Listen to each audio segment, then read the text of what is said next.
No doubt कि इसरो ने देश को गौरवान्वित कई बार किया है, लेकिन आज आपको भी फील होगा कि अभी भी भारत की स्पेस एजेंसी इसरो के लिए एक लंबी दूरी तय करना बाकी है। तब जाकर हम चाइना या अमेरिका को स्पेस सेक्टर में टक्कर दे पाएंगे। इसरो के सैटेलाइट सेंटर और लिक्विड प्रोपल्जन सिस्टम सेंटर ने मिलकर एक data transmission communication satellite develop की थी, जिसका नाम है GSAT-N2। इस सैटेलाइट की ट्रांसमिशन कैपेसिटी है 48 GB पर सेकेंड और ये भारत में ब्रॉडबैंड सर्विसेज को और भी एडवांस करेगी। फ्लाइट्स के ऊपर इंटरनेट कनेक्टिविटी प्रोवाइड करेगी और भारत के रिमोट एरियाज तक ब्रॉडबैंड सर्विसेज पहुंचाने में इससे काफ़ी मदद मिलेगी। अब जो ये सैटेलाइट है, ये पहले लॉन्च की गई सैटेलाइट्स के साथ इंटरकनेक्टेड होकर ही काम करने वाली है। GSAT-N2 सैटेलाइट अगले 14 सालों तक एक्टिव रहकर सर्विसेज प्रोवाइड करेगी और इस इंडियन सैटेलाइट का टोटल वेट है 4700 kg।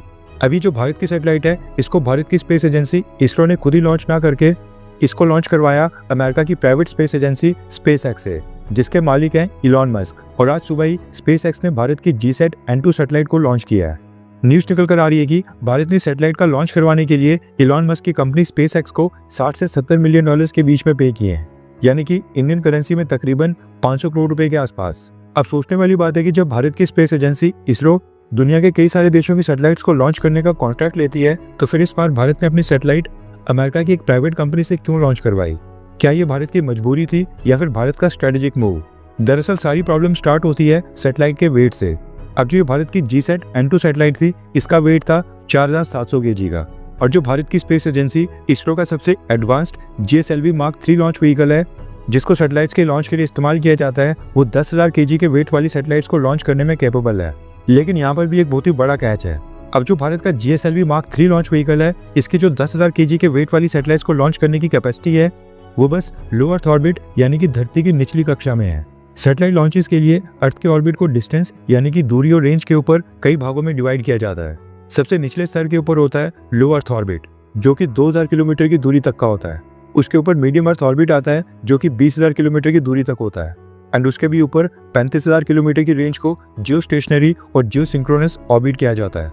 ये ऑर्बिट धरती से 35,000 किलोमीटर की दूरी के ऊपर होता है, इसलिए इस ऑर्बिट में सैटेलाइट को लॉन्च करने के लिए ज्यादा पावरफुल लॉन्च व्हीकल चाहिए होता है। भारत का जो GSLV Mark 3 लॉन्च व्हीकल है, वो सबसे निचले लो अर्थ ऑर्बिट में 10,000 kg तक की सैटेलाइट्स को लॉन्च तो कर सकता है, लेकिन जैसे जैसे हाइट बढ़ती है उसकी पावर भी कम हो जाती है।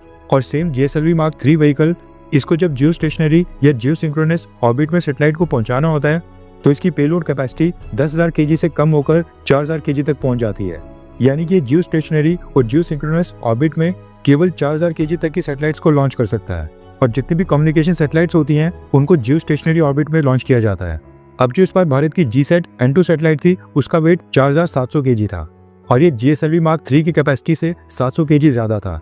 इसलिए भारत का GSLV Mark 3 लॉन्च व्हीकल इस GSAT-N2 सैटेलाइट को लॉन्च नहीं कर सकता था, और इसीलिए भारत ने इसका कॉन्ट्रैक्ट अमेरिका की SpaceX कंपनी को दिया था। अब देखा जाए तो रशिया यूक्रेन वॉर की वजह से हम रशिया को कॉन्ट्रैक्ट दे नहीं सकते थे। अमेरिका और वेस्टर्न देशों को गलत मैसेज जाता, चाइना तो ऑफ लिमिट है। इसलिए इलॉन मस्क की SpaceX कंपनी बेस्ट ऑप्शन नजर आ रही थी, जिसकी पेलोड कैपेसिटी इसरो से काफ़ी ज़्यादा है। अब ज़्यादा डिटेल्स में गए तो वीडियो काफ़ी लंबा हो जाएगा। इन शॉर्ट, भारत ने इलॉन मस्क की कंपनी को इसलिए चुना क्योंकि भारत को काफ़ी अच्छे रेट में डील मिल गई थी। ऊपर से इलॉन मस्क के साथ टाइज मजबूत होंगे तो स्ट्रेटेजिक तौर के ऊपर भारत के लिए अच्छा होगा, क्योंकि अमेरिका के नेक्स्ट प्रेसिडेंट डोनाल्ड ट्रंप की जीत में इलॉन मस्क ने न सिर्फ फंडिंग प्रोवाइड की, बल्कि अपने काफ़ी सारे रिसोर्सेज को भी मोबिलाइज किया था। इलॉन मस्क इस समय डोनाल्ड ट्रंप के काफ़ी करीबी माने जा रहे हैं, और इस जीत के बाद डोनाल्ड ट्रंप के भी काफ़ी क्लोज हो गए हैं। इसलिए कॉन्ट्रैक्ट रशिया की जगह इलॉन मस्क की SpaceX कंपनी को दिया गया। आपको क्या लगता है कि क्या रशिया की जगह इलॉन मस्क की SpaceX कंपनी को कॉन्ट्रैक्ट देना भारत सरकार का सही फैसला है? हाँ या फिर ना? नीचे कमेंट करके अपनी राय जरूर बताएं।